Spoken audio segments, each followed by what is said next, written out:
wakati unaona kama unapita mahali pagumu ukiwa peke yako na unahisi hakuna mtu mwingine anapitia nyakati kama unazopitia wewe. Kuna vipindi ambavyo unaviona kwenye maisha yako vinakufanya ukate tamaa.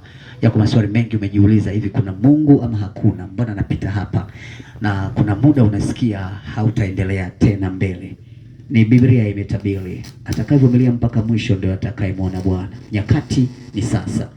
Na huu ni muda ambao natamani tu nikufundishe, ila leo siko huko. Nataka nikufundishe kitu kimoja kinaitwa msamaha. Wakati huu wa Kwaresma nataka nisimamie hapa. Nataka nifundishe kidogo kwa namna Mungu atanipa muda. Msamaha. Unaelewa nini kuhusu msamaha?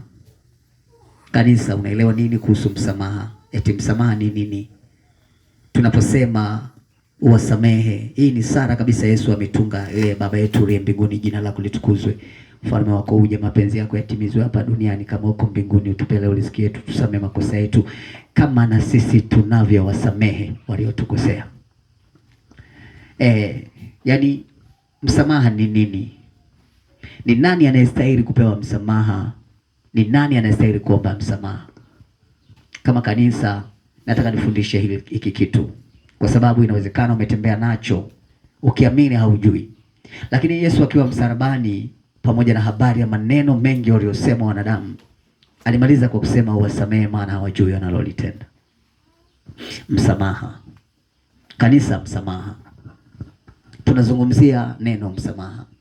Lakini Timotheo wa pili sura ya 3 nafikiri inazungumzia habari ya nafasi ya mambo yatakayotokea siku za mwisho, wakati wake na namna itakavyokuwa. Wanadamu watakuwa wakali, wasiopenda msamaha na huruma, wenye kuangalia pale wanapoumizwa, wasiotaka rehema wala fadhili, na mambo mengine mengi ambayo Timotheo alikuwa anasemeshwa kuhusu Paulo kwa nafasi yake. Yaani mtume Paulo alikuwa anamwambia Timotheo kwa habari ya kile ambacho alikuwa anakitazama. Nilisema ili mtu akue apate nguvu ya kiroho anahitaji kupata neno. Neno ndio sehemu ya nafasi ambayo inaweza ikamsaidia yeye kuwa na nguvu katika kila anachokihitaji. Ukikosa neno, maana yake umekufa tayari. Kwa hiyo huwezi kuendelea mbele kupitia nafasi ya kile ambacho kinaendelea. Eti unasikiaje?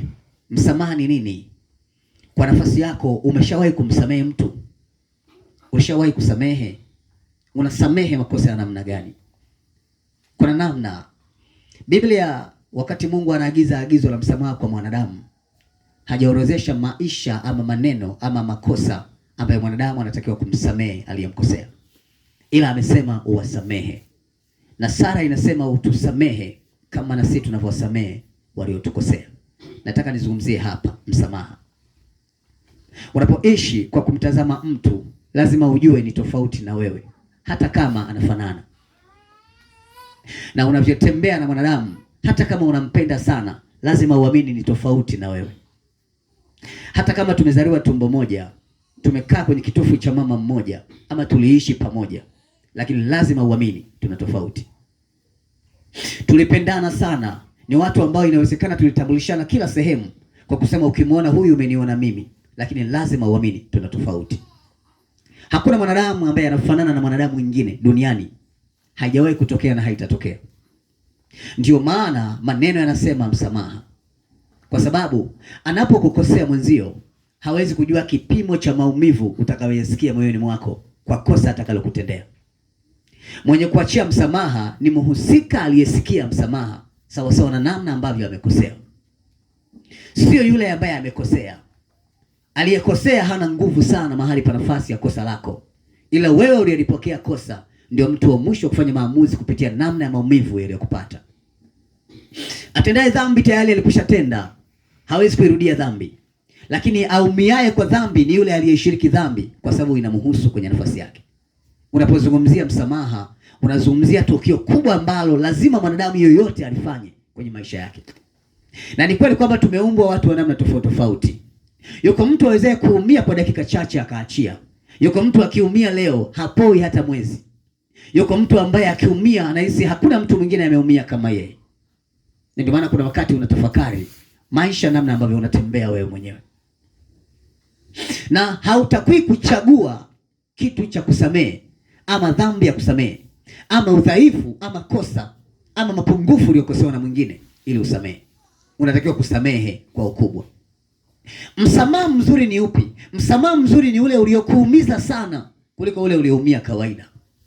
Mahali hapo ndipo ambapo mwanadamu anatakiwa kupimwa kiwango cha imani na kusudi lake. Sio kwa namna uliumia kwa kawaida, uliumia sana. Utoe msamaha sana ili tuone nguvu ya neema na msaada wako mahali pa nafasi ya Mungu wako. Kwa sababu usiposamehe, hata kama ni kweli aliyekukosea na haki, hauwezi kumuona Mungu kabisa, kwa sababu Mungu ni wa huruma na msamaha. Ni kweli kwamba kuna mafundisho ya namna mbalimbali ninayoyasikia leo, na kuna watu mbalimbali wanaoingia huku na huku wakisema vitu vingi. Mdomo wa mtu wa Mungu ukitamka laana, na yeye pia ni laana. Kwa maana hii, kila asemaye laana naye amelaaniwa. Hakuna mtu aliye na nguvu ya kutamka laana isipokuwa kusamehe. Tumekosewa wapi? Tumefanyiwa nini? Ni wapi? Ni nani katufanyia? Ni kitu gani? Ni ulimwengu? Ni dunia? Ni nchi? Ni taifa? Ni viongozi? Ama ni watu wa kawaida? Ili uishi kwa nafasi ya sawa, ni lazima uachie msamaha. Msamaha unakupa njia mpya ya kutembea katika barabara iliyotakata na kuona mambo mengi mema yaliyojificha ambayo hayangeonekana kupitia kinyongo ama uchungu uliokuwa umeubeba moyoni mwako. Msamaha unakupa njia mpya ya kutembea. Msamaha unakufanya kuishi kwa upya kwenye namna ambayo hukuwahi kuishi.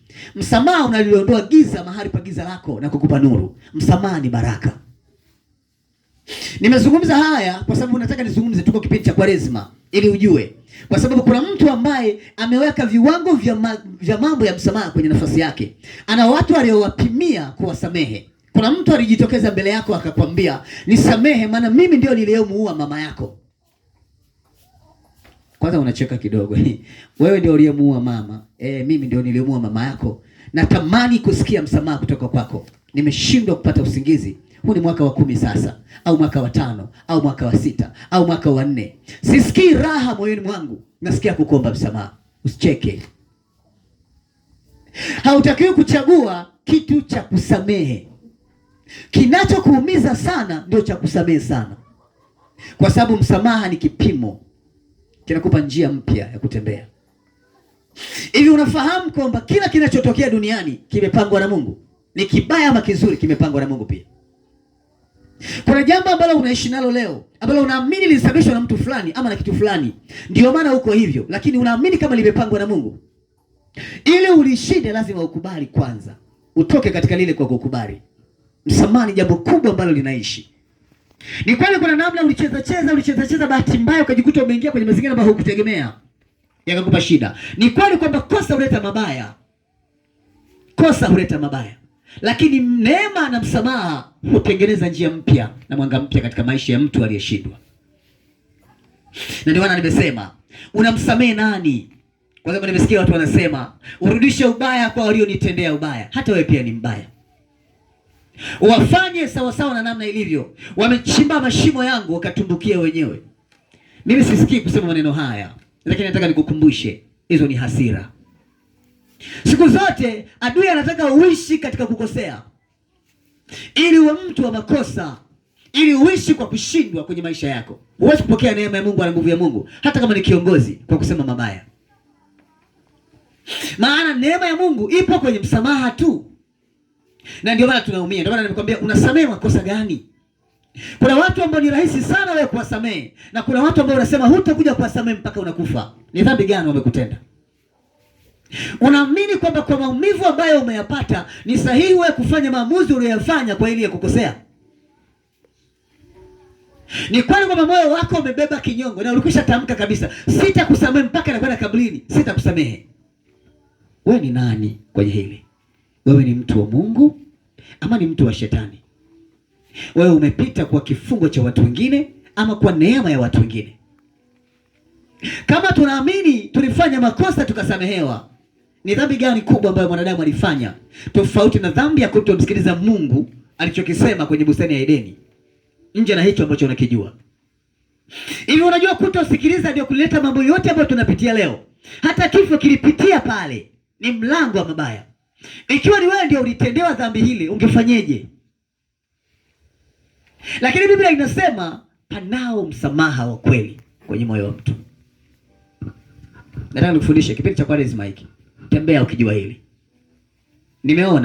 Nimesikia kuna watu wana kongamano, watu wana ibada, watu wana maombi maalum. kwa ajili ya kufunga watu wengine ambao wanaamini waliwafunga.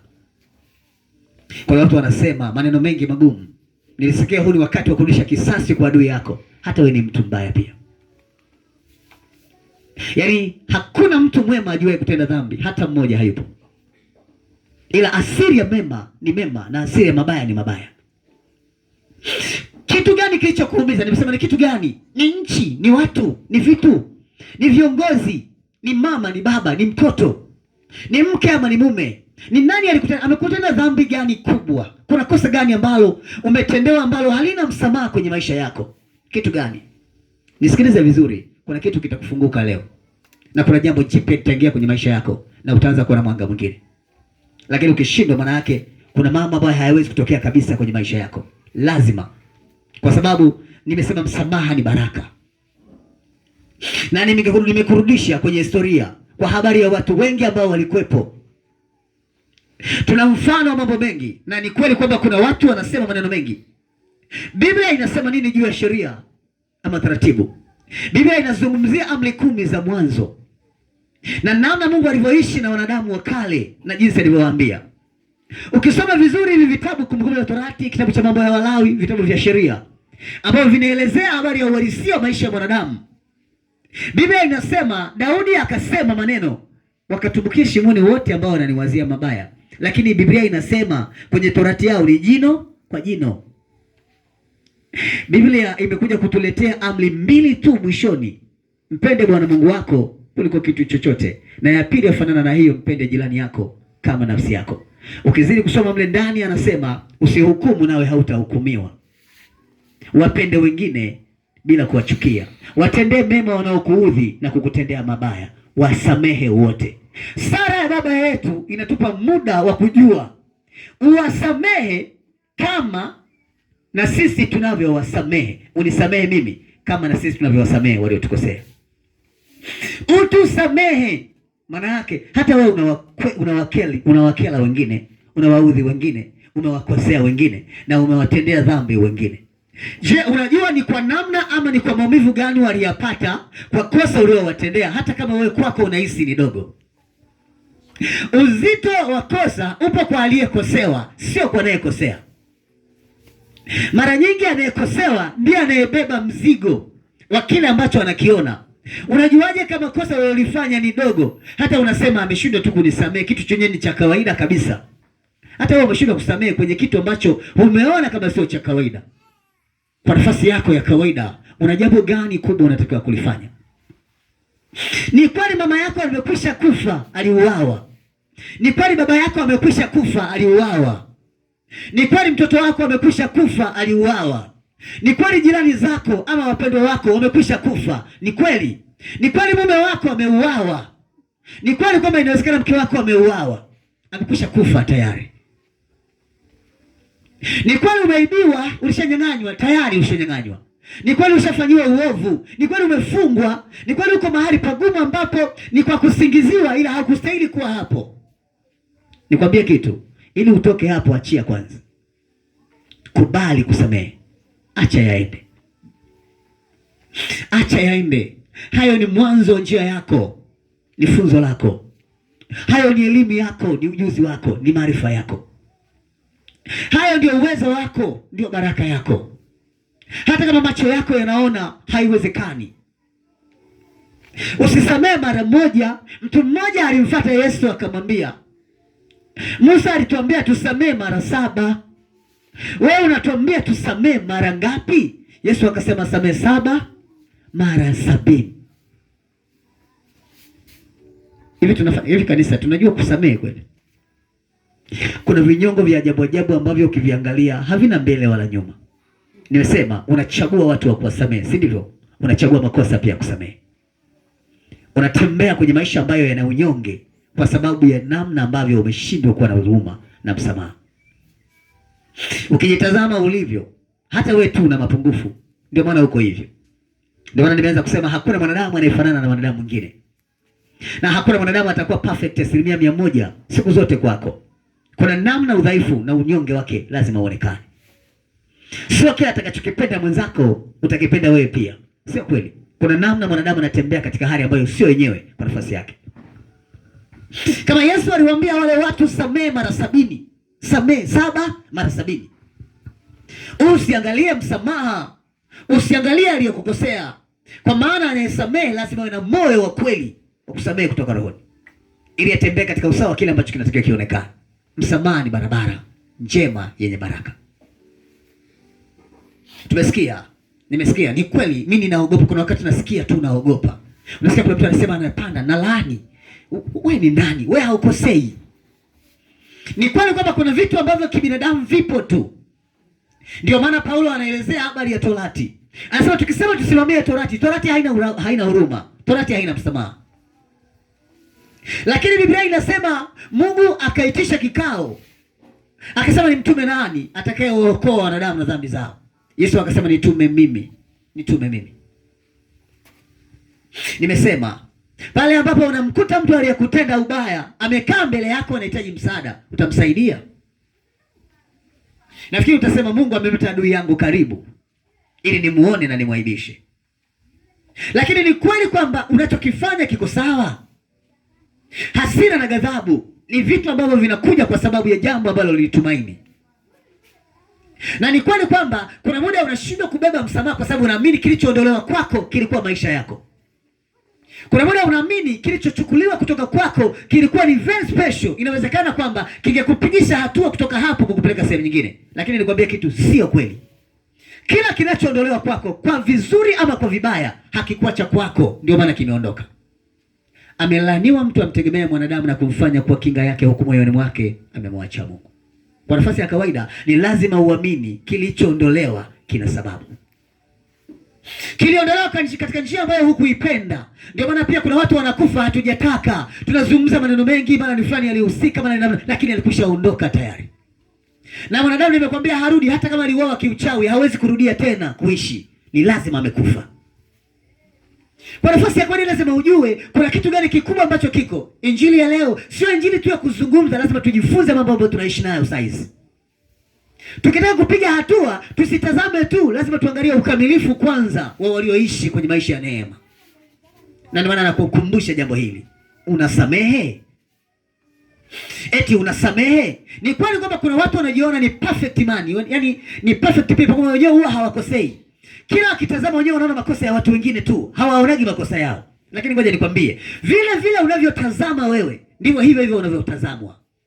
Vile unavyowatazama wengine ndivyo ambavyo unaangaliwa wewe pia. Ukizungumza kwa mbele jamani mjinga, na wewe kuna sehemu unazungumziwa ni mjinga. Ni kwamba haujasikia tu ule wakati wa namna ambavyo unazungumziwa, lakini ndivyo ilivyo. Ni bora akae kimya kuliko aongeaye. Kwa sababu aongeaye haongei mema tu na mabaya pia.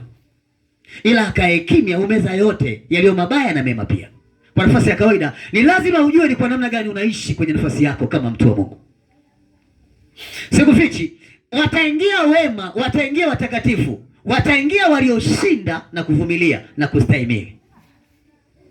Kwa ni lazima kukaa kwenye nafasi yako ili uishi. Ili ushinde unahitaji neema ya Mungu na msamaha wa kweli. Wewe ni nani unamteketeza mwenzako? Eti wewe ni nani unamuumiza mwenzio? Paulo alisingiziwa kesi nyingi kwa sababu ya sheria na namna ambavyo alisimama. Watu walisikia mahubiri yake wakajikuta wanachanganikiwa, wanashindwa kumwelewa jamani namna gani. Ni genius mmoja, mtu mmoja mwenye elimu aliyewahi kupita ambaye anaumiza vichwa vya watu mpaka leo. Na aliweka mabaraza mengi zamani zile. Watu waliweka mijadala mingi ya kujadili mafundisho ya Paulo, maana hawakumuelewa. Lakini ndivyo ilivyo, maana Roho Mungu aliingia ndani ili amfundishe. Wakati Yohana Mbatizaji anaanzisha kazi ya kubatiza, aliingia ndani ya Yohana Mbatizaji na hakuna aliyehoji. Lakini haikuwepo kwenye sheria wala Torati. Ni jambo liliibuka tu kwa ukubwa, likazua mjadala, lakini watu wakasema huyu ni mtu wa Mungu kweli, maana walitazama vitu ambavyo waliviona, lakini kila anachokifanya ni nje na namna ambavyo walifikiri. Kanisa la Mungu, kuna kitu ambacho ni lazima uishi nacho. Turudi kwenye nafasi ya msamaha. Neema ya Mungu inasimama pale pale jinsi ilivyo. Mwisho wa siku Yohana alikamatwa, akasingiziwa kesi, akauawa. Mwisho wa siku pia Paulo alishikwa, akasingiziwa kesi, akauawa. Lakini pia hata Petro pia alishikwa, akasingiziwa kesi, akauawa. Maisha ya dhuluma ya maisha yao hayakufanyika kwa sababu walistahili kufa, walidhulumiwa maisha wakafa, lakini wanakufa kwa kusema uwasamehe, maana hawajui wanalolitenda. Wewe ni nani? Eti wewe ni mtu wa Mungu? Hebu jiulize, unakaa na kisasi miaka na mtu. Kuna mtu ambaye unaamini ni adui yako, miaka unaishi naye, hata kama ni mume. Nazungumzia msamaha. Ndio maana ulikosewa, ndio maana uliumizwa, ndio maana ulitendewa hilo baya, ndio maana uko hapo. Usiseme na kukaripia tena, usiniambie habari ya jambo hili. Ukiona watu wawili watatu wamekufuata juu ya jambo fulani, wana maana na wewe, sio kwamba wana ubaya. Najua hata humu kuna watu wana historia ndefu sana za kwa nini wako hapo walipo. Kuna watu wanasema usinikumbushe, nilikotoka ni mbali sana, mambo yaliyonipata ni makubwa. Baba yangu ndio aliyefanya niwe hivi nilivyo, mama yangu alifanya niwe hivi nilivyo, kuna mtu alifanya maisha yangu yawe hivi nilivyo. Ni kweli kwamba mume wako ndio aliyetaka kukuua, ni kweli kwamba mke wako ndio alitaka kukuua, ni kweli kwamba kuna mambo mengi na njama nyingi amefanya mtu wa karibu, ni kweli kuna namna umedhihakiwa, umedhulumiwa. Acha yaende, kubali kusamehe, mwambie Mungu asiingie hatiani kwa sababu ya maisha yangu, muache awe huru, wala sitamshtaki, wala sitamfunga, wala sitasema maneno mabaya. Huku ndio kumkomoa shetani. Ishi tofauti na wanavyoishi watu wengine, fanya wanavyofanya wengine tofauti. Kuna mambo ambayo inawezekana yakawa shida. Unasema una pini ya mtu, unatembea na pini, ukifa ni moja kwa moja unaenda jehanamu, maana wewe sio mtu wa Mungu. Nakuhakikishia leo, nakuhakikishia kama ni kweli kuna mtu umembeba moyoni, haujamsamehe, haujaachia. Msamaha ni kukubali, msamaha ni kuacha viende. Acha tu, acha. Huwezi kujua hiyo miaka ya kutengana kwenu, miaka ya kuachana kwenu, miaka ya kufarakana kwenu imebeba nini. Sio mabaya tu, pamoja kwamba umepitia machungu na maumivu mengi, lakini lazima ujue machungu haya yana sababu, ndio maana yako na wewe. Na kwa nafasi hii lazima ukubali kwamba kuna kitu unatakiwa ufanye kwenye maisha. Inawezekana wewe ni chanzo cha mtu mwingine kufa kwa sababu hukusamehe pia. Ujawahi kusikia kuna mtu alikuja akakuomba msamaha ya kwanza, ya pili, ya tatu, akaona hajasikia msamaha wako na yeye akaamua kujiua kama alivyokukosea wewe. Ukirudi unafikiria, unasema muache tu aende, lakini hata kama amekufa bado sijamsamehe. Hii si roho ya Mungu, nikuhakikishie. Una roho nyingine ndani yako ambayo si ya Mungu, ndio maana inakufanya unakuwa hivyo. Sio? Ni kweli kwamba ni mwana maombi mzuri sana, unaomba sana, kila ukikumbuka unahisi kilichoondolewa kwako kilikuwa muhimu. Sio kweli. Sikufiche, sio kweli. Hakuna kitu kinachotwaliwa kutoka kwako kilicho cha kwako. Kila kinachochukuliwa kutoka kwako sio chako, ndio maana kimeondolewa. Hata kama unakipenda sana, ni kizuri sana, lakini kimeondolewa, sio chako tayari. Kwa hiyo huwezi kubaki kukifikiria na kukisikiliza. Acha kiende, tafuta kingine.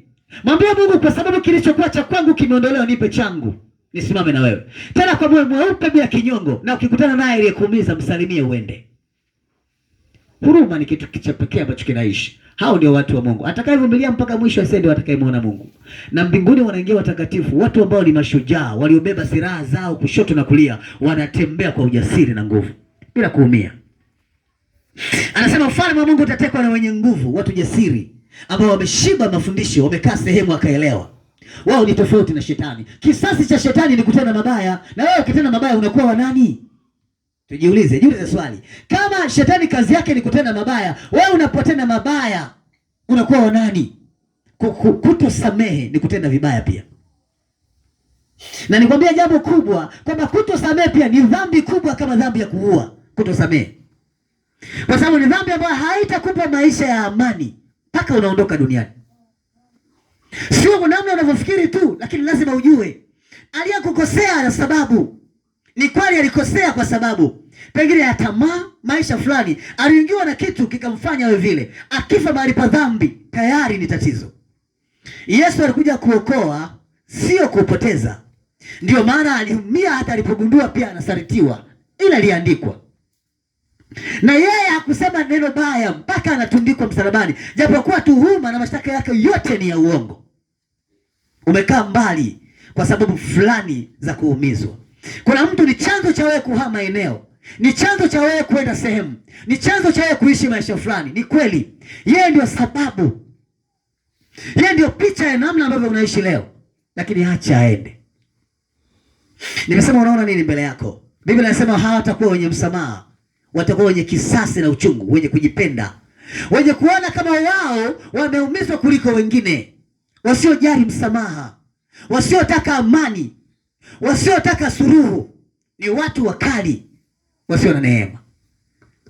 Sijajua kwa nafasi yako, ila mimi nimesikia kufundisha leo msamaha. Wiki langu lote linapita Mungu ananiambia msamaha. Ili ujue umetosha kusamehe, ni lazima utendewe kosa ambalo unahisi ni kosa. Na kwa hicho ambacho umefanyiwa ndicho ambacho kimekuwa sehemu. Ni kweli mume wako alichoropoka kaenda huko kazini, karudi kakuambukiza ukimwi, unaumwa. Unasema sitamsamehe mpaka nakufa. Ni kitanzi chako, utaishia hapo. Ni kweli umemfumania mke wako unayempenda sana na mwanaume mwingine. Kila unapowaza unaona moyo unakataa. Yaani ukisema ni msamehe unasikia moyo unakataa kwamba hapana, hii amefanya makusudi. Yaani unajitahidi kwa sehemu ya nafasi ya rehema, unaona hapana. Nikwambia jambo, hata wewe ni mbaya, kuna shida kwenye moyo wako. Samehe 7 mara 70. Sema mimi Mungu kwa kweli kwa hili nina kipimo, nimeweka kiwango kabisa na nimechagua makosa ya kusamehe. Yeye mwenyewe ananijua. Msamaha wangu utatoka wapi? Jamani, mimi nimesikia kukufundisha msamaha leo. Nafikiri utanielewa. Kuna mtu ulikuwa unaumwa hajaja kukuona mpaka umepona. Msamehe. Unasema mbona mimi naendaga kumuona yeye akiwa anaumwa tu mara moja tu, mimi nimeshaenda. Kuna watu wanajua. Usitende jambo kama umeweka akiba ya kitu kingine. Kubali kuishi maisha unaoishi kwa sababu kuna makusudi ya Mungu kwenye kila jambo unaloishi. Namna ambavyo unaishi, ukishika sana utaumia. Upatanisho ni jambo jema ambalo hutokea kwa sababu ya makosa. Watu hujifunza kupitia udhaifu wao. Sasa kama mtu akitenda dhambi akarudia tena, hii ni makusudi Mungu. Hii ni makusudi. Ni kweli nimsamehe ndugu yangu mara ngapi? Sasa kama ni mara 70, usiatazoea kunifanyia makosa. Akijua tu kwa sababu mimi naweza kumsamehe basi anafanya makusudi. Sasa sitamsamehe kabisa. Apita kushoto mimi nipite kulia. Maana Biblia imesema tuwe na kiasi kwa kila jambo, unajivunia. Jamani, si nyewe mnasoma Biblia Si Biblia imesema muwe na kiasi. Hayakuwa na kiasi ile kwenye msamaha, wewe unaenda kutokea wapi? Msamaha ni msamaha tu. Usichague makosa ya kusamehe. Jifunze kuwa hivyo. Kwani watasema ili nilizezeta, tumelizoea. Lenyewe ni kila kitu kila kitu kila kitu Yaani ninaishiishi tu. Aisee, mbingu sio kitu kidogo. Yaani wewe unafikiri watu wameambiwa tunakwenda, Mungu anasema, Yesu anasema nimekwenda kuandalia makao. Unafikiri rahisi tu? Kwamba utaingia tu kwa sababu unataka kuingia. Mimi nakuhakikisha kuna watu wengi ambao unawajua hautawakuta kule. Wengi unawajua. Wengine ni wakubwa sana wa nchi, wengine ni viongozi wa dunia, wengine ni viongozi wakubwa wa dini. Hautawakuta kule. Kule hatuingii kwa sababu ni viongozi tuna vyeo, hapana. Kule tunaingia kwa sababu tuna nguvu ya kushindana na ulimwengu. Na matendo ya ulimwengu ni haya. Kuna muda Mungu anaweza akaacha ukajazwa, ukajaa, alafu akaacha vikapotea vyote ili aone namna utakavyosimama. Kila ukikumbuka tuwala twako aliyekuibia ni ndugu yako, unaumia moyo. Ni tuwala twamtaja amekufanya ufilisike, ulikuwa umetukusanya tuwala twa kikoba, jamaa kapita nacho tote. Kila ukifikiri unaona hamna. Huyu ndiye amenifanya niwe hivi, maisha ya kutangatanga. Kuna watu wamepewa, wamechukua kila kitu ulichokuwa nacho. Wamechukua mpaka mke wako, wamechukua mpaka watoto wako. Acha yaende, sio ya kwako. Umetembea, siku zimekuja zimepita, umejua hata mtoto uliyemlea sio wako. Nasema amenitesa moyo. Miaka 10 hajaniambia dhambi hii. Aliwahi kutembea na mtu mwingine akapata mtoto nikalea mimi. Najisikia vibaya. Jamani, mpo mlioumia Ngoja nikukumbushe kitu. Jamani, siko kwa ajili ya kukukumbusha maumivu. Niko kwa ajili ya kukufundisha dawa. Hii ni dawa. Unajua nikisema hili neno ni rahisi. Eti umemlea mtoto miaka 10, unagundua sio wa kwako leo.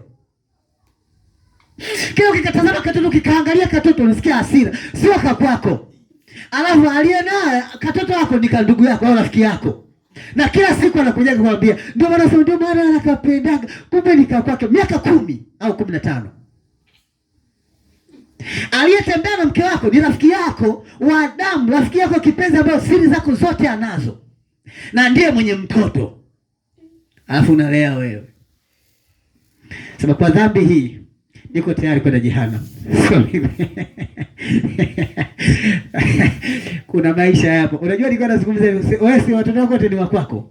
Hauna maumivu. Mwenye anajua hiki kitu atakuwa ananielewa. Yaani mtu ambaye amegundua leo kwamba mtoto sio wake atanielewa. Yaani kuna muda unatamani ukanyang'anya kila kitu katoto kuanzia ulipokuwa unakalea mpaka kalipo. Kalikuwa kakisema dadi, unasema niko hapa mwanangu. Kakisema dadi unakapisha. Maana sio kako. Kama umechanganyikiwa vile, kama umeweuka, yani akili bado sio yako, bado una wenge. Yule ambaye ni wako pia na wewe bado huamini kama ni wako. Kile kikana anasema hata haka. Nimepigwa. Kama aliweza kunifanyia hili miaka 10 hajaniambia, hata huyu sio wangu. Eti unasamea dhambi gani? Nikutoe huko uliko, acha yaende. Acha yaende. Kuna mtu kakufanyia figisu nyingi sana. Kumbe anamtaka tu mume wako. Amekutingizia mambo mengi, makosa mengi. Kwa sababu binadamu ni watu wa kusikia. Mwenye akili anafanya uchunguzi katika kila jambo analolisikia. Ila mjinga huwa anaenda tu kwa sababu kasikia. Huwezi kupanic kwa sababu umesikia taarifa. Kuna mambo lazima ukubali. Hivi ni visa vyenye viko kwenye maisha ya mtu. Nafasi yako ipo tu. Na ni mambo ambayo kwenye maisha yanatokea kwa nafasi yako.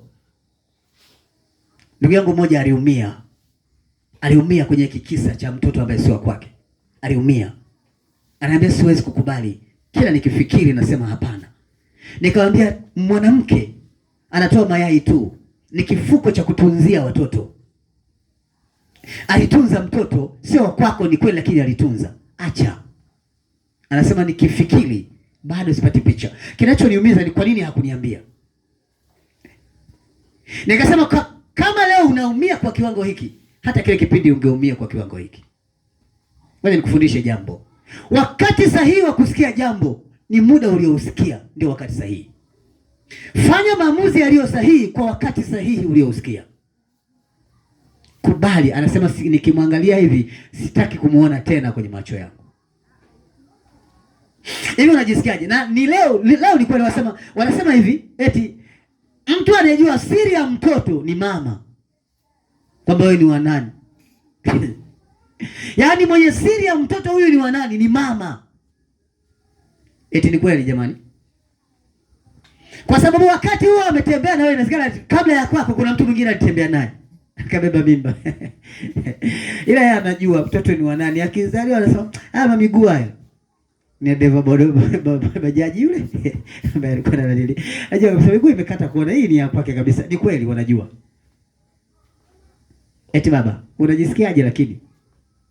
Sikukumbushi maumivu na kukumbusha wakati wa kusamehe na kupa dawa. Eti ni kweli kwamba kuna wanawake na mimi nawapenda kwa sababu wengi wana uvumilivu, lakini sio wa sasa. Wa sasa wamepungukiwa sana. Wanawake wa zamani walikuwa na uvumilivu mkubwa sana, tofauti na wa kisasa. Wa kisasa kwa sababu kuna mambo mengi yameingilia katikati, mambo mengi yamebadilika. Mwanamke, Biblia inasema ana nguvu ya siri ambayo haiwezi kupimwa kwa kiwango cha kawaida. Hiyo ni asiri mwanamke. Na ndio maana akiamua kuwa shetani, anakuwa shetani mpaka anamshinda shetani. Mwanamke lakini. Unanielewa vizuri? Ana kipimo cha nguvu ambacho hakiwezi kupimwa kwa kiwango cha kawaida. Akiamua kuwa mtu, anakuwa mtu kweli. Akiamua kuwa jitu, anakuwa jitu kweli. Na Biblia inasema mwanamke hana anachoweza kushindwa kufanya duniani. Hana. Ngoja nikufundishe siri. Na ndio maana kuna wakati akiamua kusamehe anasamehe, akiamua kuua anaua. Na ndio maana hata ukiangalia kwenye maeneo mengi wanaopata stress sana ni wanawake kuliko wanaume. Akiamua kufanya maamuzi anafanya maamuzi na huwa harudi nyuma. Haoji sumu anakunywa. Kwa nafasi ya kawaida, akiamua kufanya kitu anafanya. Kwa nafasi yako ya kawaida lazima ujielewe wewe ni nani. Eti ni kweli kwamba maisha sasa yamekaa na utofauti mwingi kwenye nafasi zetu. Na kukumbusha tu, ulitengeneza kamtaji kako, kabiashara kako, umefungua, siku hiyo umeaga bwana na nini, ndio umeingiza mzigo mpya bwana, mimi naenda nyumbani nikalale na nini kwa sababu leo nilikuwa na kazi ya kupanga na nini. Unayemwambia ndio amepanga kuja kukuibia usiku. amekuja akakoba kaduka kako kote usiku, umeamka asubuhi kama ndio umepanga chumba, unaanza amebeba hadi frame. Baada ya muda mchache ukagundua ni yeye aliyekufanyia ule ubaya na ndiye aliyekuwa anakusaidia kupanga jioni. Unamfanyeje?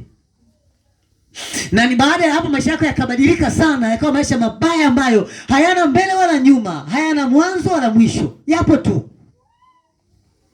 Roho yako inasikia kuumia ndani kuliko namna ilivyo. Kila ukimwangalia unasema sitamsamehe. Kwenye nafasi yako bado sio tiba. Kuna maisha unayaishi leo ni sababu fulani imesababisha uishi unavyoishi sasa. Lakini si mabaya tu yaliyopo katika hicho ambacho unakijua, na mema pia yapo. Hata kama unahisi katika jambo ambalo limetokea limeondoa kile ambacho kilikuwa cha faraja kwako kwenye moyo wako. Kanisa la Mungu, Mungu anakutaka uwe na msamaha. Leo tunajifunza msamaha tu kwa rezima hii. Unanielewa vizuri? Ukikaa mahali pa Mungu, mwambie naomba.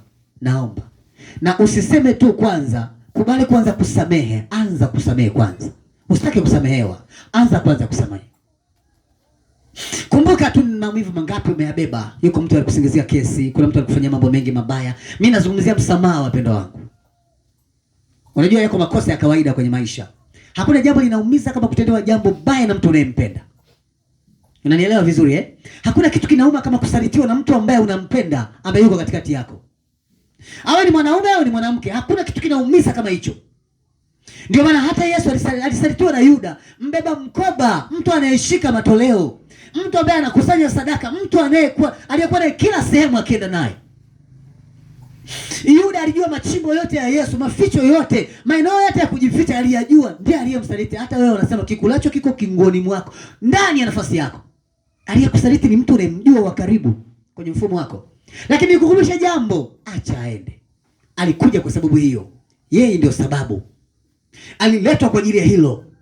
Yeye ni mwanzo wa hicho kilichokutokea. Acha aende. Kubali tu kwamba Mungu ni kweli kwamba huyu amekuwa sehemu ya nafasi ya maisha ninayoishi leo, lakini nimemsamehe, nataka kuanza upya. Anza kwa upya. Ni mtu alikutafuta, we dada alikutafuta, ukasema nimekubali kama mzuri, kumbe ameshaoa, akakupa mimba, akakutelekeza. Unajua inauma eh? Ulitunza ubinti wako mpaka ukafika sehemu. Wanaume wana namna yao nyingi sana wanaume. Na wanasema pia wanaume wanapotaka kitu, wao wanaweza kufanya kitu chochote. Mwanaume ni mtu ambaye anaweza akaachia chochote tu, yani iwe maisha, iwe gari, iwe nini, kwa kitu anachokipenda yeye. Sifa yake ni hiyo, anaweza kufanya hivyo. Kwanza sio kitu anachokipenda, hata anachokitamani. Kwa hiyo anaweza kufanya hivyo. Alikudanganya, akakwambia maneno mengi, baadaye ukakubali, umekuja kugundua sio mtu sahihi. Unateseka leo, unaumia, sababu unasema ni yeye. Kila ukimwangalia unasema sitamsamehe kwenye moyo wangu. Sio kweli. Samehe, mtu wa Mungu, samehe. Utusamehe makosa yetu kama na sisi tunavyowasamehe waliotukosea. Utusamehe makosa yetu kama na sisi tunavyowasamehe waliotukosea. Tumsamehe mara ngapi? Kuna mtu anajua msamaha una mwisho. Na kama unajua msamaha una mwisho, unafanya dhambi kwa makusudi eh? Mwapima wenzako. Hata mtu ulikosana mara nyingi. Na kuna watu walitembea kinyume na sisi kwa siku nyingi pia. Nimesema makosa madogo madogo ambayo yana namna yake yanaweza yakaangaliwa tu kwa nafasi ya kawaida. Kuna mtu alimsingizia mtu juu habari ya jambo fulani. Unaelewa eh? Mimi Mungu alinifundisha mambo mawili makubwa. Kama ulitenda jambo, sema tu nilitenda. Na kama haujatenda, sema sijatenda. Usiongeze maneno. Anayeanza kufikiri atafikiri kwa namna ambavyo anafikiri. Mwenye hekima anatosheka na maneno machache kuliko mtu asiye na furaha ya hekima moyoni mwake. Na ndio fahari ya nafasi yako ni kujua namna ambavyo Mungu anakutaka uwe. Hapa ulipo ni sababu fulani imekufanya uwe hapo. Kosa halikuanza kwake tu, lilianza kwako pia. Kuna mambo ambayo tunasema kwenye nafasi zetu yapo. Mtu mmoja akawa anamfuata Daudi, anamrushia mavumbi, anamlaani. Jemedari akamwambia nikamfute chapu. Daudi akasema msamehe, muache. Yawezekana maneno haya ni baraka kwangu, sio laana. Akakaa na adui waliomsema vibaya kwa miaka yake 40 bila kuwafanya kitu. Hata siku anaondoka akamwambia Suleimani, uishi na watu hawa kwa akili, kwa sababu wamekuwa adui zangu tokea naingia katika ufalme. Lakini sikuwahi kufikiri kutenda vibaya, kwa sababu sina mikono ya damu ya mtu kwenye maisha yako. Hivyo unaonaje? Wewe unaonaje? Eti ni kosa gani kubwa uliotendewa? Unasamehe? Kuna watu wamekuwa adui zako leo, huwezi kuwaona. Hata kama unapata matatizo huwezi kuwatazama. Huwezi. Ni kweli kwamba wana madhaifu, na ni kweli kwamba kuna mapungufu mengi hapo katikati. Lakini tuzungumzie msamaha. Naelewa Ndio maana Yesu alipoambiwa kwamba sisi tulisema maisha yako, hatia yako, dhambi hii tunayokutenda leo, yani kama kweli tunakusingizia, mabaya yawe kwetu na vizazi vyetu. Lakini Yesu akasema uwasamehe, kwa maana hawajui wanalolitenda. Alisingiziwa, anasema hivi, kama wanaweza kuutenda mti mbichi hivi, je, nyie mliokauka? Yeye ni mti mbichi, hauungui mpaka ukokwe sana. Wewe ni mti mkavu, unashika joto hata ukiwa mbali. Neema ya Mungu ni kubwa kwa maisha ya mwanadamu. Kama kuna mtu aliwahi kufanya msamaha mkubwa hapa, hayuko hapo alipo, hata kama kuna namna mbaya ilitokea. Na ni kawaida, kwa sababu Mungu huruhusu hatua fulani kutokea kwako kwa sababu ya hatua nyingine anataka kuianzisha. Kwa maana ukishindwa kuachia msamaha, unastaki, unaketi mahali hapo kwa siku zako nyingi sana. Na maisha yako inawezekana yakawa maisha ya mgogoro na ya taabu, kwa sababu tu moyoni mwako una kisasi na uchungu. Haujakubali. Ni jambo la matumaini, ni kweli, ni jambo la maslahi, ni kweli, ni jambo la utajiri, ni kweli, ni jambo jema, lilikuwa linakupa riziki, ni kweli ulikuwa una enjoy sana. Unanielewa? Kanisa, tuko pamoja. Baba mmoja amekuja kugundua, yani tayari mtoto aliyemlea amemaliza mpaka amefika chuo kikuu, sio wa kwake. Ameshamaliza kabisa na miaka zaidi ya 40 na kidogo, zaidi ya 60 na kidogo. Miaka 60 anakuja kugundua mtoto yule sio wake, hana nguvu tena. Analia, anaomboleza, kila akikumbuka anasema naondoka duniani bila damu, bila mtu, bila kitu. Yaani jina langu linaishia hapa. Wanasema uzazi ni wewe wa baadaye. Unanielewa vizuri? Unavyozaa unajiacha kwa kopi nyingine wakati wewe unaondoka. Kila akikumbuka hana uwezo tena, analia. Na mwanamke alimdanganya kwa zaidi ya miaka 40 kwa kesi hii. Yule mtoto alitoka kule, alikuwa ana kazi, akamfuata baba akamwambia, unabaki kwa baba yangu hata kama yanayosemwa sasa sio sawa. Baba anampapasa, anasema hata hivyo lakini bado wewe sio mwanangu. Unajua kuna vitu vinaingia kwenye moyo wa mtu vinakufanya uishi maisha ambayo kuna wakati hujawahi kuishi. Ndio nimesema kuna mambo hayajawahi kukutokea wewe kwenye maisha yako, haujui mzigo na uzito wa jambo hilo. Nisikilize vizuri leo, ukafanya maamuzi yaliyo sawa kwako. Nisikilize vizuri. Ni kweli inawezekana katika mambo yote niliyozungumzia hakuna hata moja linakuhusu, lakini inawezekana linakuja. Nasema yapishe mbali kabisa, Mungu yapishe mbali. Ni kweli yapishe mbali. Lakini tunajua kwamba mwanadamu hapangi kinachomtokea. Unaelewa Mwanadamu hakuna anayepanga kinachomtokea, haukupanga kwa hapo ulipo. Kama leo ungezaliwa tukakwambia chagua, unataka wewe mtoto wa nani? Ungechagua nani? Ungechagua hapo ulipozaliwa? Wanakukataa, wanakunyanyasa, wanakubagua. Kuna muda mchango wako hauhesabu, hata ukifanya kitu unaonekana kama hujafanya. Kuna siku ulinunua tu mboga umejikaza, umetutupa jalalani. Ungekubali kuzaliwa hapo? Nafikiri ungefanya maamuzi leo kwamba hebu ngoja nifikiri hapa, nani anayenipenda? Ungetafuta mtu ambaye unahisi ni furaha yako, si sawa? Lakini tunazaliwa tu, hakuna mtu anapanga kinachomtokea, hakuna. Uliumba kukataliwa, kubali tu, achia. Kwa baba, mimi ni mtu wa kukataliwa, basi naomba unipe mbinu ya kuishi kama mtu wa kukataliwa. Nipe hekima na maarifa, nitosheke kwa namna ninavyoishi. Niongoze kufanya unachotaka nifanye, na nisichukie mtu yoyote hata anayenikasirikia. Wamekuficha siri nyingi, wamekufumba mambo mengi. Wewe ni mtu wa mwisho kujua kila kitu. Usikasirike, usiyoka paniki, usikae na kinyongo na mtu moyoni mwako, utaumia. Acha waende, tunapita duniani. Unanielewa vizuri? Duniani tunapita. Tumeletwa kuleta rekodi fulani ya maisha fulani. Tumetumwa kuja kufanya kitu mahali hapa. Ndio watu kwa hivi. Unanielewa vizuri? Kuna mtu alikuwa ni wa kukusaidia, akaacha ukapotelewa, na unaona anavyo na ana uwezo wa kukusaidia. Yaani chanzo cha kupoteza ulichokuwa nacho. Umejaa kisasi na uchungu. Kila ukimtazama unasema sitakuja kumsamehe kwa hiki alichonitenda. Sio kweli. Unataka kuingia mbinguni? Unataka kuingia kwenye ule mji? Lazima usamehe. Mbinguni wanaingia. Yaani ukiangalia watakatifu wa Mungu kwa macho ya roho ni wababe. Wameshiba rehema na msamaha. Hawajui kuangalia mambo ya dunia. Wanaangalia mambo ya rohoni. Na ndio maana nimesema lazima ukubali kubeba jambo fulani. Kuna mtu ni sababu. Nimekwambia kila kinachotokea kwako kina sababu, ndio maana kimekutokea. Unanielewa? Uliacha kuna namna baba na mama walipatana kufika tu wakatengana. Wakaachana, umekuwa mtoto wa mtaani.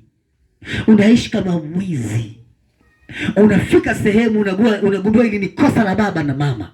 Ni kosa. Wao ndio waliokutelekeza, ndio waliofanya hayo yatokee. Wao ndio chanzo cha kuishi maisha haya. Ndio maana kuna watu wakija hapa na wauliza mara mbili. Mmependana kweli nyie? Unajua hatima hailetwi na mtu mmoja. Ukiona jambo baya linatokea, maana kuna baya lingine linaweza likatokea pia. Kuachana kwa baba na mama kwa sababu ya hisia zao ama mateso yao, kuna umiza waliowaleta. Ni kweli kwamba kuna wakati mzazi mmoja hatoshi kulea, hatoshi. Na ndio maana huwa tunaungana. Hata mtoto haji kwa sababu tunataka lazima tuungane. Huwezi kulea peke yako hata kama ni genius. Kuna mahali utakosea tu. Ndio maana nilikwambia chunguza. Kama kuna mtu hapa alilelewa na baba tu, mchunguze vizuri. Kama kuna mtu alilelewa na mama tu peke yake, mchunguze vizuri. Utaona. Na kuna muda anahisi amemiss kitu, anahisi kuna kitu hanacho, amepoteza. Kuna namna baba yako alikufa mapema ukiwa mdogo. Bado kuna kitu unajua ni kama kuna experience fulani umezikosa kupitia baba yako kwa sababu hayupo. Si sawa? Kuna kitu unahisi hakipo, kimepungua. Sasa ni bora wewe ambaye baba yako alikufa. Sasa wengine waliachana tu kwa sababu huyu alishindwa kumuelewa, huyu kama tutengane, potelea mbali, lakini wakawaacha nyie bila kujali. Unajua nacho ni kisasi Kuna lijitu limekuwa ni kisasi. Kila ukimfikiria baba yako ni baba, ukimfikiria mama ni mama, lakini unahisi ni kosa alifanya. Kanisa, mnanielewa vizuri? Umeishi maisha kama ya kutegwa. Kuna mpaka unakubali unasema mimi ni wa hivi hivi kwa sababu mimi nililelewa na baba wa kambo au na mama wa kambo. Mimi sina baba bwana, nilizaliwa hivi. Kuna kitu kimepungua. Kwa hiyo wale wanaingia kuoana, wakaja hapa baadaye wakaoana, baadaye ukasikia wametengana. Sio kama utafurahi kwa sababu wametengana, kuna shida. Angalia watoto wewe uliyezaa mkatengana, angalia watoto wako wanavyokuwa sasa hizi. Angalia walivyo. Hata kama wamekwisha kuwa watu wazima, lakini angalia maisha wanaishi. Hebu rudi piga picha nyuma. Kuna mama yuko hapa, kuna baba yuko hapa, anaelewa kinachokisema kwa sababu walikwisha tengana nyuma na anajua watoto wako walikuwa katika hali gani. Inawezekana kuna vingi vimeharibika kupitia kile ambacho kimetokea. Kanisa la Mungu, tuko pamoja? Nafikiri mnanielewa vizuri. Msamaha ni jambo kubwa kuliko namna unavyofikiri. Ndio maana Yesu anasema heri kupatana kuliko kuachana. Heri kuvumilia, heri. Ni bora kufa ukitenda mema kuliko kuachana ukatenda mabaya. Hamna maana kwenye nafasi yako. Na wale ambao bado hawajaoa lazima wapate muda watulie, kwa sababu ni kazi kubwa kuhakikisha unafanya vizuri. Kanisa la Mungu, kuna jambo nataka ulielewe leo. Kuna kitu nataka ukishika kwenye nafasi yako. Ujue tu kuna kitu Mungu anatamani ufanye. Na kwa sababu hizi siku ni siku za Kwaresima, mimi nimeona nizungumzie msamaha tu leo. Nafikiri utakuwa unielewa vizuri, si ndio? Kuna kitu ambacho kipo kwenye nafasi yako, si ndio? Unaelewa, unashika. Kuna jambo linaingia kwenye moyo wako, unaelewa. Usichague kitu cha kusamehe. Ili wana moyo wa upendo, ni lazima ukubali kilichokutokea kimetokea. Na usikifanye kiendelee kutokea, kubali ili kiende. Kanisa, tupo? Kuna mtu amekufuata mara 2 mara 3 anakuomba msamaha, unamwambia sitakusamehe. Hebu kubali kusamehe. Acha yaende, acha. Rudi mpatane, pataneni tena jamani. Wanasema mwenye dhambi mmoja akitubu mbinguni inakuwa furaha, si ndivyo? Wawili wakipatana iko neema inaingia mpya kwenye moyo wa Kristo. Ni kweli kabisa. Kuna jambo jipya linaingia kwenye nafasi yake. Tofauti na namna unavyodhani. Kanisa tuko pamoja eh? Madhara ya hasira yako, madhara ya kutosamehe kwako yatawazuru mpaka ambao hawahusiki, kwa sababu tu una kisasi, hauna msamaha kweli. Na usizani madhara haya yatakuja ya kwako tu, yatawaathiri na wengine ambao wewe unao na unawapenda. Unanielewa vizuri? Kila ambacho unasikia ukawa nacho kitakuwa laana, hakitakuwa baraka, maana tayari una shida. Kutosamehe ni dhambi kama dhambi nyingine kubwa. Dhambi kama dhambi ya kuua, dhambi kama dhambi ya kuiba, dhambi kama dhambi ya kusingizia. Hiyo ni dhambi tena kubwa. Kubali kusamehe. Na ukimsamehe mtu, msamehe kabisa. Usimpite-pite, msamehe. Ni msamehe mara ngapi sasa baba? 7 mara 70. Unajua Mungu anasema usinijaribu. Sawa? Kuna namna anasema pia usinijaribu. Usijaribu Bwana Mungu wako. Ulikwishaona unarudia nini? Lakini eti unajisikiaje ukiwa mtu wa msamaha? Sema sio mimi. Unajua kuna mtu anasema mimi sikuumbwa hivyo. Sawa? Kwa maana yake unajua unakoelekea. Kama haukuumbwa hivyo. Ndio maana unajifunza. Huyo kwa mtu alikudhulumu hela. Tena hela ya matatizo akasababisha mtu akafa. Na pesa aliyokudhulumu ni pesa ya muhimu, baadaye ameshindwa kukulipa, ulicho nacho kimepotea. Umeingia jela kwa sababu ya mtu uliyemwamini. Kumbe akakuzunguka akakufanyia kitu. Leo umetoka unaishi maisha ya kutangatanga, kila ukimwangalia unahisi yeye ni sababu ya wewe kuwa ulivyo. Lakini nikwambie kitu, kubali, acha yaende. Kanisa unanielewa vizuri eh? Nataka nifundishe kitu ambacho ni kweli. Ni kweli mnajifunza vitu vingi. Unajua Yesu alitembea juu ya maji, yani nakapeleka kama msemo. Unajua Yesu alikuwa, yani sijui unafikiria nini, lakini kinacholeta yoyote unayoona ule mwamko wa vile vitu vya nje ambavyo watakatifu wa Mungu walikuwa wanavifanya ni namna ambavyo walikuwa rohoni, sio waliokuwa wanayatenda. Unanielewa vizuri eh? Yani ili ukaone zile magically, yale maajabu fulani ya Mungu, ili ukaone zile wonders, yale mavitu ya maajabu jinsi Mungu anafanya, ni lazima anayetenda awe na hiki ninachokuambia mimi ndani. Sasa kuna muda wewe umejifunza alichokitenda, haujajifunza kuwa alivyo. Unatakiwa kuwa alivyo sasa. Eti mtu wa Mungu anayo hofu? Hana. Unaogopa nini sasa? Unaogopa kufa. Kwa sababu kuna vitu vipo, ukiona mabaya anakufuata, maana kuna kitu, kuna akiba ya nafasi ya jambo fulani kwenye moyo wako. Na ni ukweli kuna kitu kinaishi kwenye nafasi ya jambo lako. Kanisa la Mungu, nataka ujue kwamba kuna jambo Mungu anataka kufanya na wewe leo. Sijajua nimemgusa nani, mimi nimegusa wote. Naamini kwa jina la Yesu. Na naamini kila mmoja ana nafasi ya kipande chake kwenye nafasi yake. Ndio maana uliumia. Kuna vitu vilitokea, vikaja, vikakupata, kila ukitazama unaona hamna. Umeugua pressure kwa sababu ya kukifikiri kitu ulichotendewa. Si sawa? Unaumwa, hauna raha. Kila ukiwaza hivi, mke wangu anaweza kunifanyia hivi. Mke wangu ni wa kutembea na msaga mashine. Kila ukiwaza unaona hamna. Ukiangalia cheo chako, nafasi yako unaona. Hivi alikosa nini? Mke wa waziri anatembea na msaga mashine. Yaani unahisi hamna. Kuna kitu unaona no. Kuna kitu unaona hamna. Wewe mfanya biashara mkubwa, ni kweli una mambo mengi. Kila kitu unakiacha. Kila ukifikiri unaona no. Hivi mimi wangu ni kufanya jambo hili. Kila ukifikiri unaona hapana. Mwisho umezimia, umeamka. Umebaki kuwa mtu wa mateso na huzuni. Samehe. Na ukisamehe kuwa na furaha, rejea maisha yako.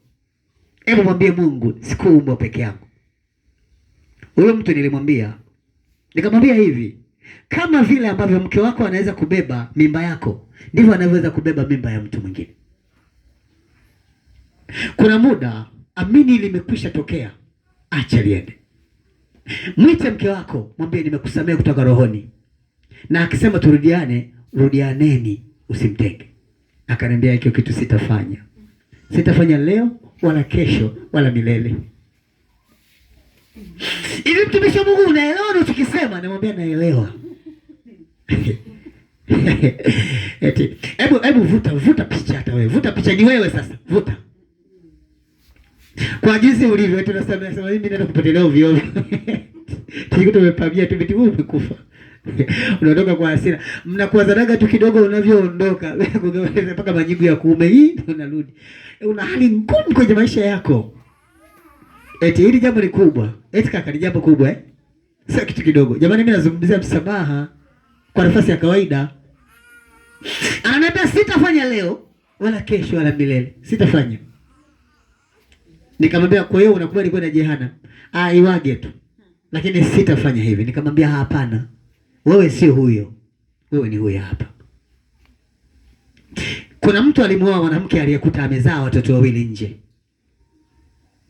Na yeye alivyomuoa akabeba mimba akazaa mtoto wake. Na wewe unamweka kundi gani? Akaniambia usinitolee mifano hiyo. Hii mifano haihusu lililonitokea. Kinachoniuma zaidi ni kunificha. Ni kunificha. Ili ule mtoto umsomesha ili tumisho. Unajua niliyopitia kuhusu huyu mtoto? Unajua nilijitoa nini kuhusu huyu mtoto? Nikamwambia ndio maana, kwa sababu ungeambiwa usingemsomesha. Wewe ni daraja la huyo mtoto, ni mafanikio ya huyo mtoto. Huyo mtoto alikwisha kukataa, akasema hajawahi kunikataa. Na ameniambia nitabaki kwa baba yake milele mpaka anakufa, hata kuwa na baba mwingine isipokuwa mimi. Lakini ninachosema mtumishi wa Mungu, ile sio damu yangu, sio damu yangu. Nimeacha jina la mtu mwingine, sio damu yangu. Yaani mimi nimetumika kuwa matokeo ya kitu kingine. Nacho. Aya. Ui, jamani. Hivi unamkumbuka Yeremia alikufa bila mtoto? Eti yeye hakuwa mtu. Mungu alimwambia hautaoa wala hautapata mtoto. Utakufa ulivyo. Yaani sio tu kwamba tukijilea kupita pita huko na kujua hauzai. Maana yake. Maana yake Mungu ni kama alimfanya kwa tasa kwa nafasi ya kawaida. Eti na yeye kuna vitu vingine viko duniani. Lakini kinachokutokea ni ule uchungu uliobeba. Hebu acha. Na kukumbusha tena, acha. Siku ukiachia utaona mwanga mzuri kwenye nyumba yako na maisha yako. Kuna vitu vitafunguka. Kuna mambo yataonekana. Kuna vitu vitatokea kwenye nafasi yako. Yaani mbegu njema ni mbegu njema tu. Usitake kuwa mtu mbaya ukafuta wema wote uliotenda nyuma kwa sababu ya tukio dogo kama hili. Ulikwisha vitu vingi vizuri. Ni kweli kwamba kuna mambo ambayo kwenye nafasi yetu yanatokea, lakini tunawezaje kutambua na kuvuka? Ndio maana nimesema hapo ulipo una mambo unayajua, ndio maana uko hivi. Kila kitu kibaya kinaanza na makosa. Tunaposahihisha tunatengeneza mazingira mazuri ili tuishi kwa wema. Kanisa la Mungu, kaa kwenye nafasi yako ukijua hili ninalokufundisha leo. Usije kumwambia mtu kisasi. Usije kumwambia mtu kitu kibaya. Usije ukasema ni bora hata amekufa. Ni bora anaumwa. Ni bora nimeumia. Ni bora nimepata matatizo. Mimi nilishasema mimi anayenichezea mimi. Huwa hawezi kudumu. Mimi niko hapa. Mimi ukinichezea unakutasema na hadi nichezea siku moja tu amekatwa mguu. Yaani unaona kama sifa. Mwenza kukatwa mguu unajisikia raha. Hata wewe ni mbaya. Ni mbaya. Kuna mtu alikutenda ubaya. Roho ya wema haiangalii namna ya kusamehe. Haiangalii. Musa alitendewa ubaya akasema baba nakubali kuachia. Acha tu waende. Ndio anasema wewe ni nani? Watu wa Mungu walikubali. Yaani mimi unitendee mabaya hata kama sijaona eti uishi. Lazima kuna baya litakupata. Mwambie mema. Ingewezekana ungepata muda maalum wa kufanya ibada kwa ajili yake tena ya msamaha kwa kosa lilokutendea. Nikamwambia yule baba, ungetafuta muda tena ukatafuta na sadaka kabisa. Ukamshukuru Mungu, ukakubali kumuomba Mungu kwa msamaha, ukamtolea na sadaka ya msamaha kwa Mungu. Na itoa sadaka hii kama nadhiri, kama alama, kama ishara ya msamaha wangu wa mimi na hili lilonitokea. Sina kinyongo tena, natoa na sadaka yako. Akacheka sana. Yaani ukosewe utoe na sadaka kwa aliyekukosea. Jawahi kutokea. Kuna mambo yanaumiza duniani. Eti yanaumiza Yaani ni kweli Bebi wako anakupenda, kila sehemu alikutambulisha na nini, anakuja kukwambia mama watoto, nikwambie kitu, nilipitiwa siku fulani nafanya kazi zangu, nikatembea na binti mmoja, yule binti ana ujauzito. Unaanguka, unazimia. Unaelewa? Unaanza kufikiria jinsi unavyojitapaga. Mimi mume wangu ni wako peke yangu. Yaani mimi yaani mimi kwanza yeye, yaani mimi ananipenda wewe duniani. Kumbe watu wanakuchola tu. Sasa ndio yeye mwenyewe ameamua akasema kuliko usikie kwa mtu mwingine baby, bora usikie tu kwangu. Unaanza kusema sawa, haina shida baby, ni nani? Ni nani sasa? Hapo kwenye nani hapo? Ni nani? Unakuja kupeleleza, unagundua aliyebeba mimba ya mume wako ni mdogo wako. Unasema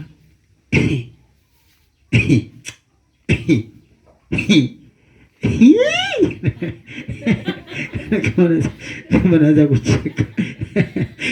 Kuna mambo ni magumu kuingia kwenye akili.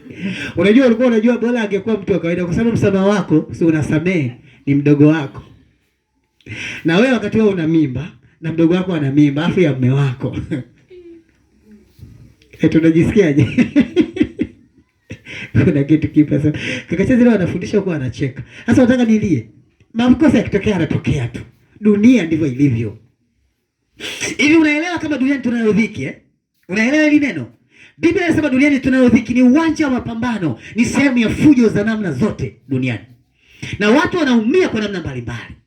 Ni kweli ulikuwa umeshakubali kabisa, ni kweli mume wako alichoropoka akafanya hivyo na nini akabeba mimba. Lakini kilichokuja kugunduliwa ni mimba, ni mdogo wako. Unamsamehe?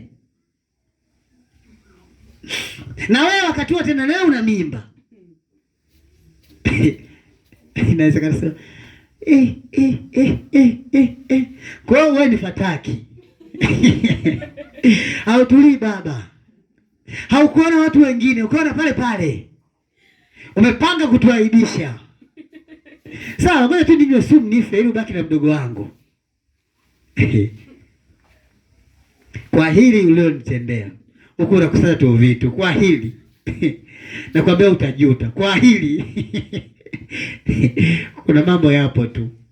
Alafu unakuja kumwona mume wako amekuwa mdogo kama kale kadawa, mdogo, yaani sura imemshuka. Anakuelekea. Lakini kwani mtu ana mimba? Yaani ndio hivyo, kuna vitu haviendi. Jamani, hizi picha zipo.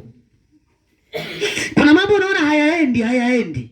Ndio maana nimeona nizungumzie mambo magumu leo ili nikupe picha ya msamaha ulivyo. Inuka ulipo. Mwambie Mungu asante kwa sababu nimekosewa. Piga magoti, kubali kusamehe. Fanya ibada yako. Mshukuru Mungu. Ikiwezekana toa na sadaka, achia. Acha yaende. Kwa kuwa Mungu una mpango na hili. Maumivu yangu sio kitu. Njoo unigange. Njoo unitibu. Njoo unitengeneze. Nipe njia mpya. Nipe hekima mpya. Nipe maisha mapya. Nijue namna ya kuishi. Kwa sababu ni kweli mimi ninaishi katika hali hii. Yaani vile unavyojisikia mara kichefu na mdogo wako naye anajisikia. Sawa? Vile ambavyo unasikia kudeka, hii naye anasikia kudeka. Sio kwa nitamtimua. Fukuza wote wakaishi huko wanakotakiwa kuishi. Kwa hiyo yani jamani, yaani ukivuta picha unaona tu hakuna kinachoweza kuingia. Makosa huleta dhambi. Makosa. Na siku zote yanaweza kumpa mtu ugumu na uchungu mkubwa kwa nafasi ya kawaida. Unanielewa vizuri? Kuna jambo linaendelea kwa nafasi fulani kubwa. Maisha na namna nyingi kwenye nafasi zetu. Lakini huo ni ukweli. Tumeona vitu vingi kwenye nafasi zetu. Tumeona vitu vingi kwenye mfumo huu. Na haya ndio maisha ambayo unatakiwa kuyajua. Msamaha. Na nielewa vizuri. Kubali nini? Kusamehe. Acha mambo yaende. Usitake mambo yakawa makubwa sana. Usionekane wewe ni sababu ya kitanzi kilicho mbele ya mtu mwingine. Usionekane wewe ni tatizo la mtu mwingine. Ishi maisha mema na Mungu atakubariki sana. Tumishi wa Mungu, jihadhari katika mambo ambayo unaamini yanaweza kuwa sehemu ya majeraha yako ya milele. Jihadhari. Jitahidi kuwa sehemu ya nafasi ya dawa hata kama unaona huwezi kuwa vile unavyotakiwa kuwa. Maana ukiishi maisha fulani ya ushindi, utaiona neema na matumaini, baraka na nguvu ya Mungu. Mimi nasema tu kwa nafasi ya kawaida, nasema kuna mtu mmoja alikuwa ni bingwa kushauri vilivyomkuta yeye. Ni sawa, hata kwenye misiba tunafariji tukiwa hatujafiwa. Tukifiwa na wewe unalegea kama na wewe wakutie nguvu. Nasema, wewe si ndio uko unasema ni jambo tu linapita. Mbona umelegea baba? Mbona hauna nguvu baba? Mbona unalia? Wewe unatuambia eti mwanaume halii. Mbona sasa machozi yanatoka? Umelegea, na kuna watu wanalegea hata siku hizo hata 3 wanalegea. Yaani hana nguvu. Lakini ni ukweli kwamba kila kitu kwenye maisha ya mwanadamu kina kusudi. Unanielewa vizuri? Kuna watu walitokea kwa sababu ya nafasi ya mapingamizi na shida za watu wengine. Inawezekana baba yako aliuawa, mama yako aliuawa, kaka yako aliuawa pia. Mpenzi wako mzuri aliuawa. Kwa mazingira yapo tu. Kuna watu walizungukana huko. Unajua maisha yana vitu vingi. Mlimpenda mdada mmoja, mkatembea, rafiki yako anampenda huyo na wewe unampenda huyo, yaani kale mdada nikikao na yeye anakazungukia kwako. Akakusingizia kesi, ukakuweka loka papo, ukarudi ukakuta amekaoa.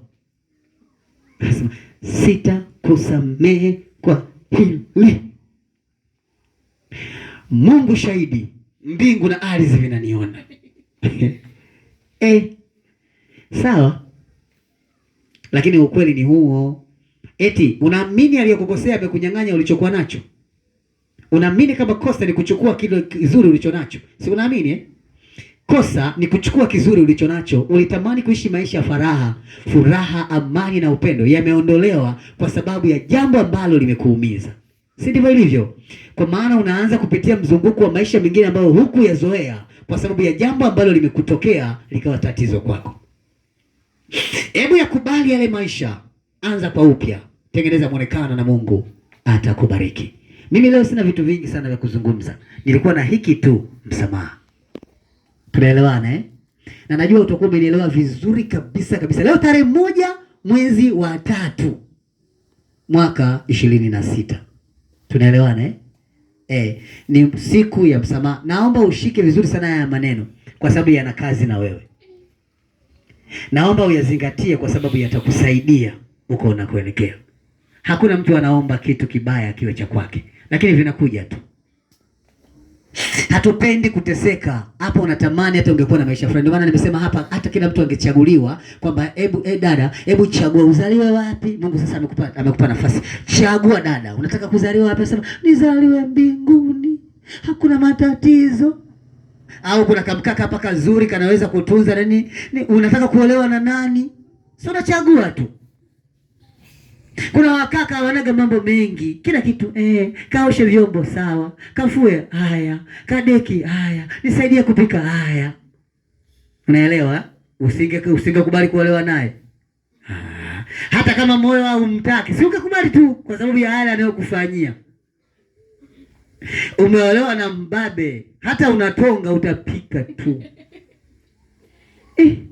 Sasa unajifanyisha, utauawa kwenye vyombo na msufuria ule kwa sitakate. Sina wakati mgumu. Yaani toka umeolewa na mume wako alishawahi kukaa na wewe siku hiyo. Huo ni mwaka wa 10 kwenye ndoa. Hatuliagi, ni kama alimkata yale madawa ya yale manini yale wanayesema. Yale masoko mtu. Soko mtu tunajua hatuliagi. Na halalagi akilala kitanda kimoja kesho anahama. Mume wako ndivyo alivyo. Yaani hatulii. Hana utulivu. Ni mtu kutembea tu. Lakini neema ya Mungu ipo. Mpaka siku unaumwa majirani ndio wanakupeleka hospitali, yeye anatembea tu. Yupo. Kubali kumsamehe, acha yaende. Tunapitia changamoto kubwa kwenye maisha, si sawa? Tuna vitu vingi vipo. Mliwahi kupata muda wa kuzungumza siku moja tu, maana akirudi kulingana na kutembea kwake amechoka, hana utulivu. Anazulula, yani yeye muda wote akiingia ametoka. Lakini inawezekana kwamba wewe ndio umekuwa baba, umekuwa mama, wewe ndio unaemea familia ile ifanye nini? Yaani umeolewa kama Nabali, bora Nabali alikuwa na mifugo. Hana kabisa. Yaani hajui chochote. Ni mwanaume lakini ndio amekuoa. Basi kubali tu. Tunaelewana? Nimesema ni kweli tungechagua, maana ya kuchagua, kila mtu angechagua sehemu anahisi ni sahihi.